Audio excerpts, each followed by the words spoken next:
Welcome to sunshine kids புத்திசாலி நண்டு மற்றும் பேராசை கொக்கின் கதை.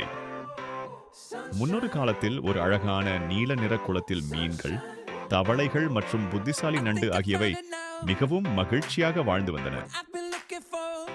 ஆனால் அந்த குளத்தின் ஓரத்தில் வக்கிராஜன் என்ற ஒரு வயதான கொக்கு வாழ்ந்தது. அதற்கு மீன் பிடிக்க தெம்பு இல்லை. அதனால் அது ஒரு கெட்ட திட்டத்தை போட்டது. போலியாக கண்ணீர் வடித்துக்கொண்டே அது சொன்னது, என் அன்பு நண்பர்களே, மனிதர்கள் இந்த குளத்தை வற்ற வைக்கப் போகிறார்கள். நீங்கள் இங்கேயே இருந்தால் ஆபத்து. பயந்து போன மீன்கள் கொக்கை நம்பின.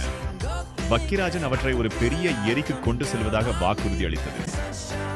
ஆனால் அது மீன்களை காப்பாற்றவில்லை.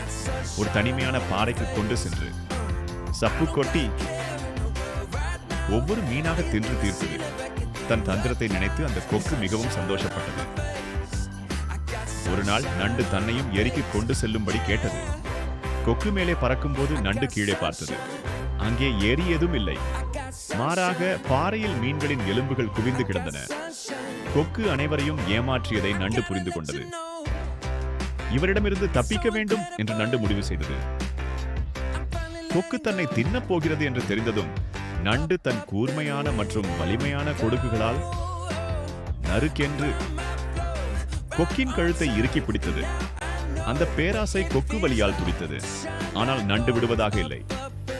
இறுதியில் பேராசை பிடித்த அந்த கொக்கு கீழே விழுந்து மடிந்தது. நண்டு பத்திரமாக திரும்ப வந்து எல்லா உண்மைகளையும் மற்றவர்களிடம் சொன்னது. இப்போது அனைவரும் பாதுகாப்பாக இருந்தனர். எதிரி எவ்வளவு பெரியவனாக இருந்தாலும் புத்தியை பயன்படுத்தினால் வெற்றி பெறலாம் என்று நண்டு நிரூபித்தது. இந்த கதையின் நீதி, பேராசை பெரு நஷ்டம்.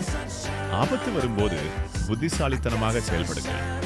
வீடியோவை பார்த்தமைக்கு நன்றி. மேலும் பல கதைகளுக்கு சப்ஸ்கிரைப் செய்ய மறக்காதீர்கள்.